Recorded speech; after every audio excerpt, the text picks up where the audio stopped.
The air in the hotel lobby felt thick, like it was choking Wendy Young. Her hands trembled as she stood before Simon Quest, the man she hadn't seen in 7 years. His sharp suit and cold eyes made her stomach twist.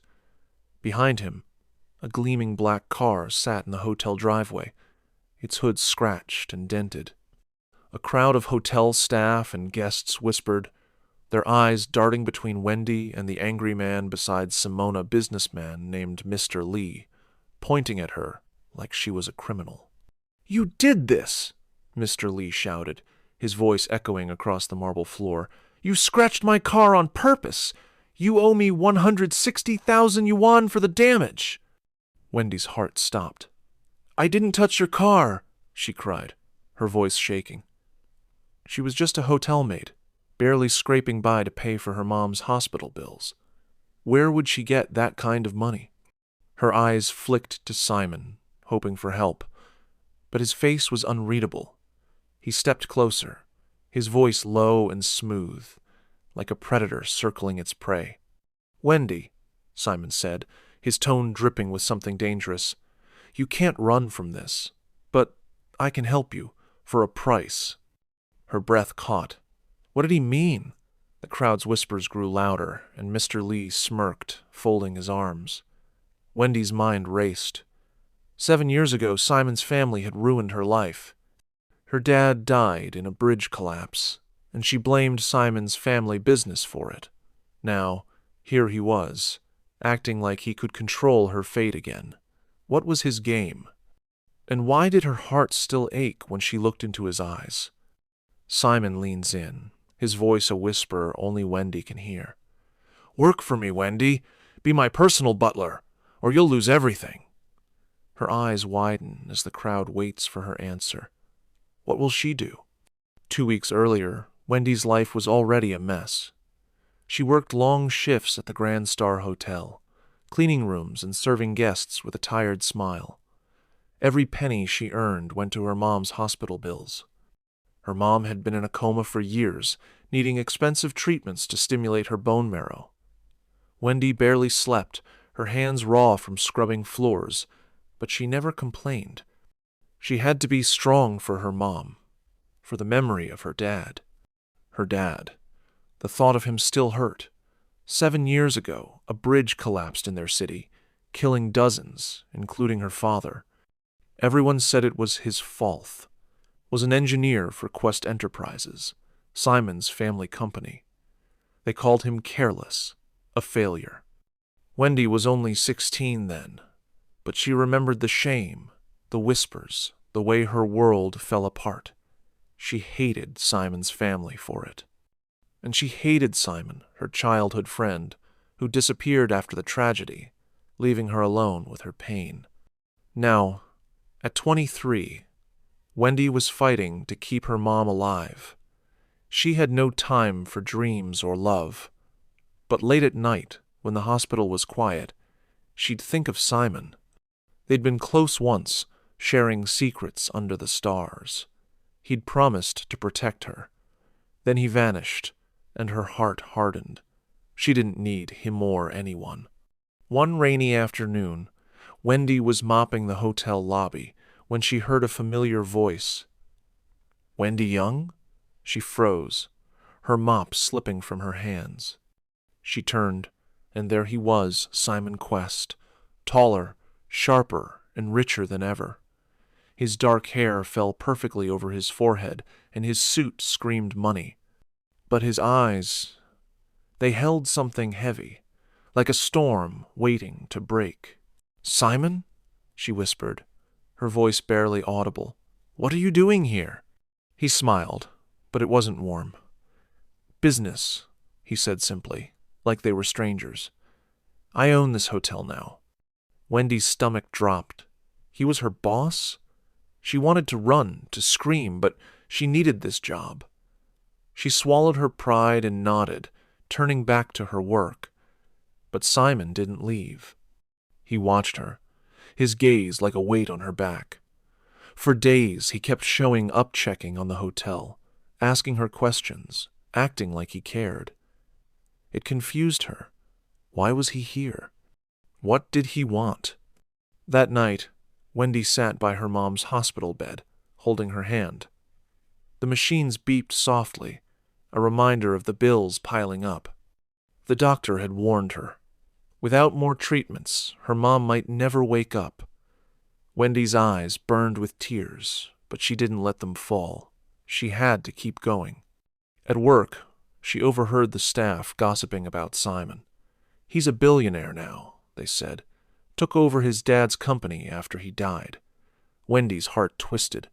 Simon's dad had died too? She didn't know. But it didn't change the past. His family still destroyed hers. The next day, everything went wrong.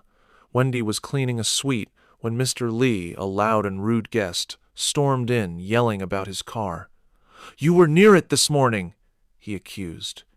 "I saw you. You scratched it to scam me." Wendy was stunned.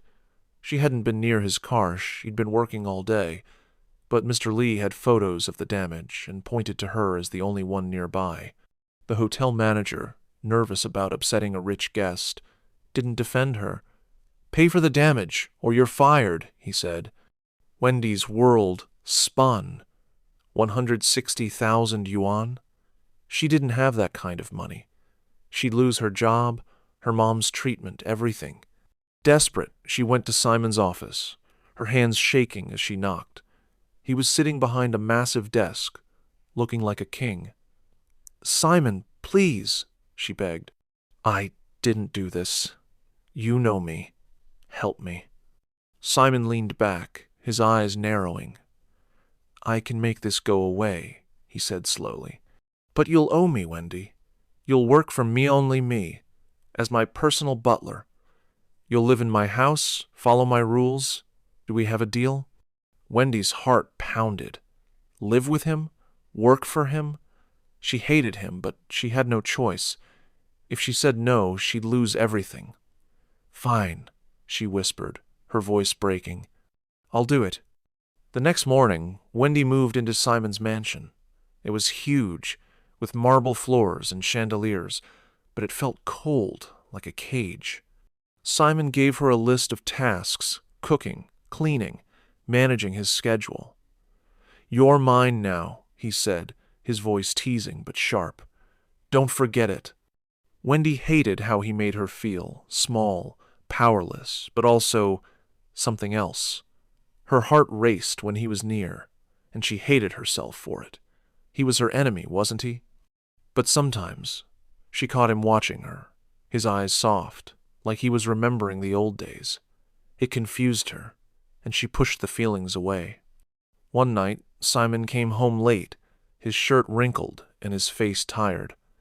"Bad day?" Wendy asked, setting a plate of food in front of him. She didn't want to care, but she did. He looked at her, his eyes heavy. "You don't know what it's like," he said. "Running a company, fixing my dad's mistakes. Everyone's waiting for me to fail." Wendy froze. His dad's mistakes? Did he mean the bridge collapse? She wanted to ask, but something stopped her. Instead, she said, "You're not the only one with problems, Simon." She turned away, but he grabbed her wrist, his touch warm and firm. "Don't walk away," he said, his voice low. "Not yet." Her heart raced. What was he doing? Why did he look at her like that? Before she could speak, his phone rang, shattering the moment. He answered it, his face darkening. "What do you mean, someone's digging into the bridge collapse?" he said into the phone. Wendy's blood ran cold. The bridge collapsed. Her dad. Simon's family. Was there more to the story? Simon hangs up, his eyes locking onto Wendy's. "Someone's looking for the truth about that bridge," he says. "And they're coming for me. Wendy, you need to decide, are you with me or against me?" Wendy's heart pounded as Simon's words hung in the air. "Someone's looking for the truth about that bridge," he said, his eyes piercing hers. "And they're coming for me. Wendy, you need to decide, are you with me or against me?" The room felt smaller, the chandelier's light casting long shadows on the marble floor. Wendy's mind raced. The bridge, Collapse her dad's death, her family's ruin. Was it all a lie? Was Simon hiding something, or was he a victim too? She pulled her wrist from his grip, her voice shaking. I don't trust you, Simon. Not after everything. His face hardened, but before he could reply, a loud knock echoed through the mansion. Wendy froze. Who was here so late? Simon's eyes flicked to the door, his jaw tight. Stay here, he ordered, striding to answer it. Wendy's curiosity burned. She crept closer, peering around the corner. A man in a dark coat stood at the door, his voice low but urgent. They found evidence, Simon. About the collapse. It's not safe for her. Wendy's breath caught. Her? Did he mean her? What evidence? The man handed Simon a folder, then vanished into the night. Simon slammed the door, his hands shaking as he clutched the papers. Wendy stepped out, unable to stay quiet. What's going on, Simon? What's in that folder? He turned, his eyes stormy. You don't want to know, Wendy. Not yet. His voice was sharp, but there was fear in it, fear she'd never seen in him before. She stepped closer, defiant.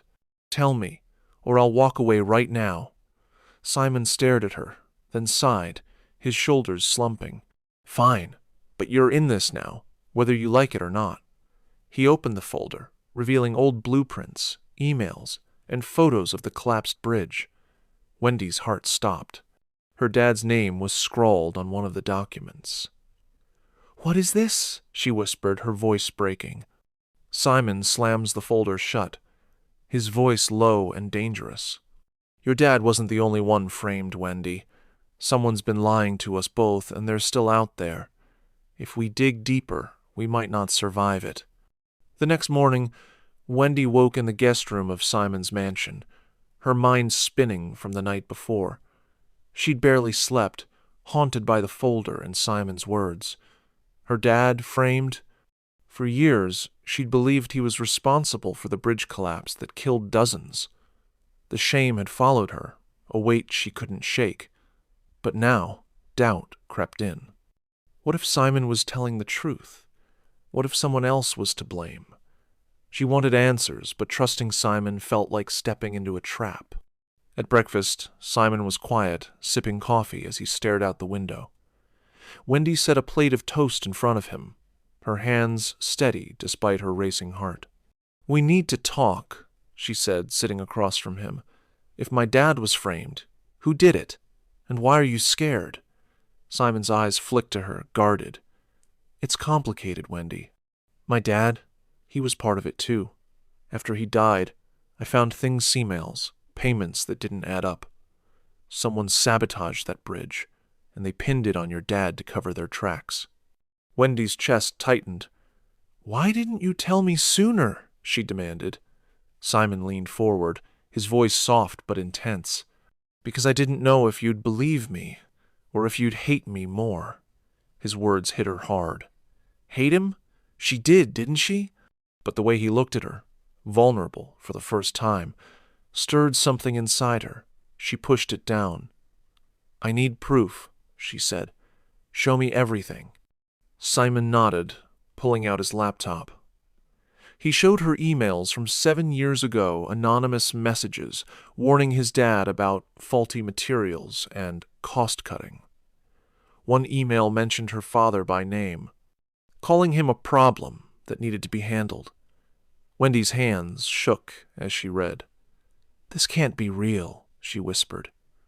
But deep down, she knew it was. Someone had set her dad up, and Simon was trying to find out who. That afternoon, Wendy and Simon sat in his study, poring over the folder's contents. Blueprints showed weak points in the bridge's design, marked in red ink. Wendy recognized her dad's handwriting in the margins notes, begging for better materials. He tried to stop it, she said, her voice breaking. Simon reached for her hand, but she pulled away. Don't, she snapped. I'm not ready to trust you. His face fell, but he nodded. I get it. But we're in this together now. Whoever did this is still out there, and they don't want us digging." Wendy felt a chill. "Who's they?" she asked. Simon hesitated, then said, "I don't know yet, but they're powerful, and they've been watching me." He pointed to a photo in the folder, a grainy image of a man in a suit standing near the bridge's ruins. "This guy worked for a rival company, Apex Corp. I think they're involved." Wendy's mind raced. Apex Corp? They were huge, with connections everywhere. If they were behind the collapse, she and Simon were in danger. That evening, Wendy was organizing Simon's schedule when the doorbell rang. She opened it to find a man in a crisp suit, his smile warm but sharp. "I'm Daniel Tate," he said, holding out a business card. "I'm here to see Simon, but you must be Wendy." His eyes lingered on her, kind but curious. Wendy felt a flush creep up her neck. Yes. I'll get him," she said, hurrying away. But Daniel's presence unsettled her. He wasn't like Simone's warmth, felt genuine, not calculated. Simon joined them, his face darkening when he saw Daniel. "What do you want, Tate?" he asked, his voice cold. Daniel smiled, unfazed. "Just checking on my favorite competitor," he said. "Heard you're having some trouble." Wendy caught the edge in his tone. Did Daniel know about the folder? Was he part of Apex Corp? Before she could ask, Daniel turned to her. "Wendy, if you ever need a friend or a job, call me." He handed her his card, his fingers brushing hers. Simon's eyes flashed with something dark jealousy. After Daniel left, Simon rounded on Wendy. "Stay away from him," he snapped. "He's trouble." Wendy crossed her arms, defiant. "Why? Because he's nice to me? Unlike you?" Simon's jaw tightened, and for a moment she thought he'd argue. Instead, he stepped closer, his voice low. "You don't know what he's capable of, Wendy. Trust me on this." Her heart raced, caught between anger and the pull of his closeness. Why did he care so much? The next day, Wendy found a hidden note in the folder, tucked between blueprints. It was in her dad's handwriting, dated the day before the collapse. "If anything happens to me, tell Wendy I'm sorry. Apex Corp is hiding the truth." Her hands shook as she read it. Her dad knew he was in danger. He'd left her a clue. She showed it to Simon, her voice trembling. "We need to find out what Apex Corp did. For my dad. For yours." Simon's face was grim. "I'm trying, Wendy. But it's risky. If they know we're onto them." He trailed off, his eyes flicking to the window. Wendy followed his gaze and gasped. A black car was parked across the street, its tinted windows hiding whoever was inside. "They're watching us," Simon whispered. Wendy's heart pounded. She wanted to run, but she couldn't. Not now. Not when she was so close to the truth. That night, Simon took Wendy to a quiet cafe to talk safely. "I've been funding your mom's treatment," he admitted, his voice soft. "For years. I didn't tell you because I didn't want you to feel like you owed me." Wendy stared at him, stunned. All this time, he'd been helping her? "Why?" she asked, her voice barely a whisper. Simon looked away, his jaw tight. "Because I care about you, Wendy. I always have." Her heart twisted. She wanted to believe him, but the past still stung. Before she could respond, her phone buzzed. It was a text from an unknown number. "Stop digging, or your mom pays the price." Wendy's blood ran cold. She showed Simon, who cursed under his breath. "They're not playing games," he said. "We need to be careful." As they leave the cafe, a figure steps out of the shadows, holding a photo of Wendy and Simon together. "You're making this too easy," the figure mutters, slipping away into the night. Who is watching them?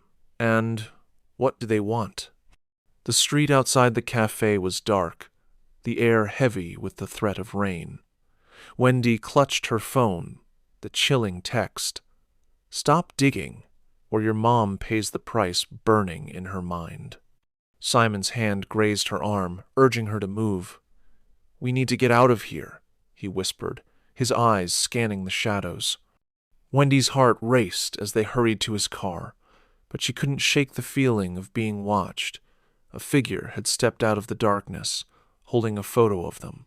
Who was it? And how much danger were they in? As Simon started the engine, Wendy's phone buzzed again. Another message. "Last warning. Drop it, or she's gone." Her hands shook as she showed Simon. His face hardened, but his voice was steady. "We're not stopping, Wendy. Not now. We're too close." Close to what? The truth about the bridge collapse? Or something even darker? Wendy's stomach twisted as they sped into the night, unaware of the eyes following them. The figure in the shadows slipped into a black car, tossing the photo onto the passenger seat. It was Daniel Tate, his warm smile gone, replaced by a cold smirk. "You're making this too easy," he muttered, pulling out his phone to make a call. "They're still digging. Time to end this." The next morning, Wendy woke in Simon's mansion, her mind a storm of fear and determination. The threatening texts had kept her up all night, but she refused to back down. Her dad had been framed, and someone was desperate to keep it hidden. She found Simon in his study, surrounded by papers and a laptop glowing with emails. "Any leads?" she asked, her voice steady despite her nerves. Simon looked up, his eyes tired but fierce. "Apex Corp," he said. "They paid off inspectors to approve faulty materials for the bridge. Your dad tried to stop them, and they silenced him." Wendy's chest tightened. "Silenced him? You mean—" She couldn't say it. Simon nodded grimly. "I think they killed him, Wendy. And my dad, too. He was on to them, but he died in a car accident before he could act." Wendy's knees buckled. She sank into a chair, her dad's note flashing in her mind. "Tell Wendy I'm sorry." He'd known he was in danger. And now, she and Simon were next. Simon knelt beside her, his voice soft. "I'm not letting them hurt you, Wendy, I promise." His hand brushed hers, and for a moment she didn't pull away.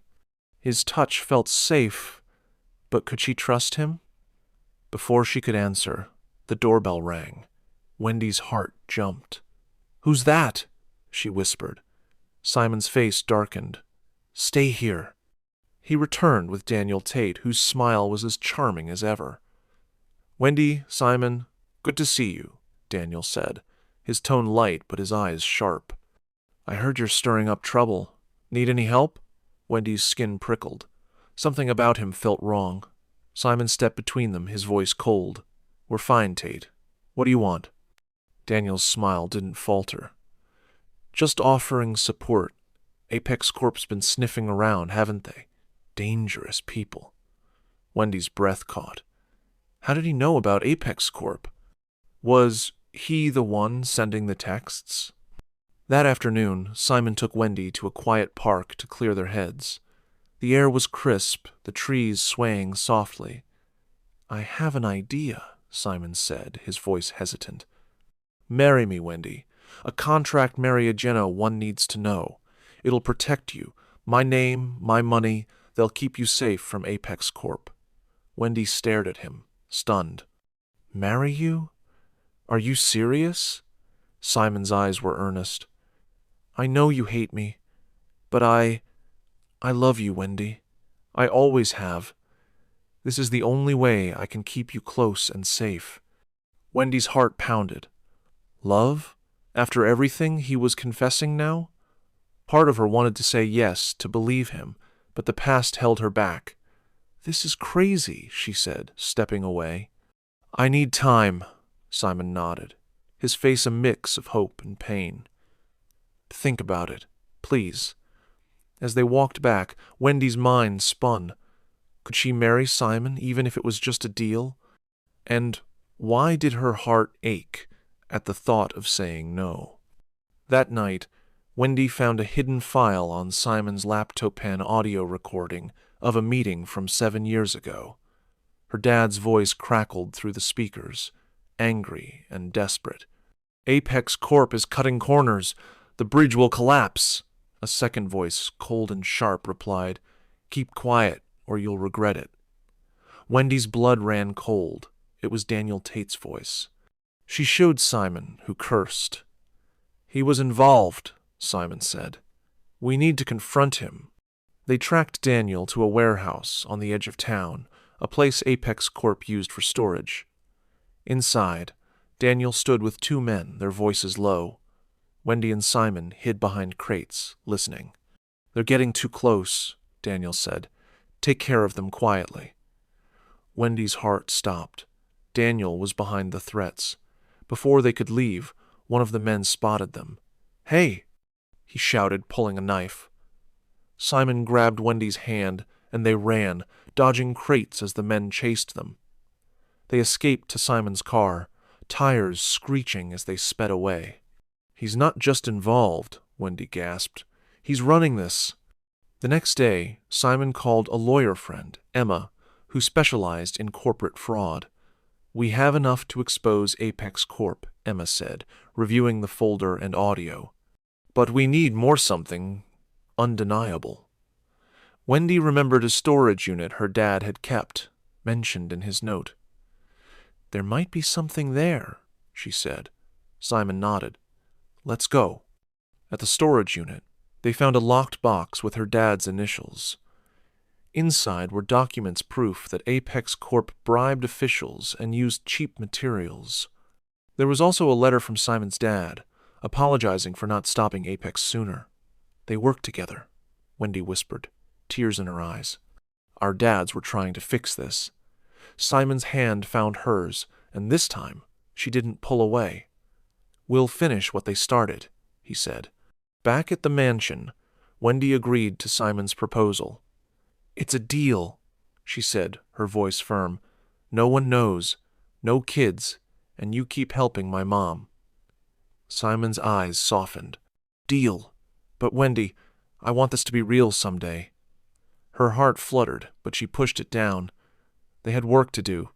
Emma filed a lawsuit against Apex Corp, using the evidence. The news exploded, with headlines about corruption and the bridge collapse.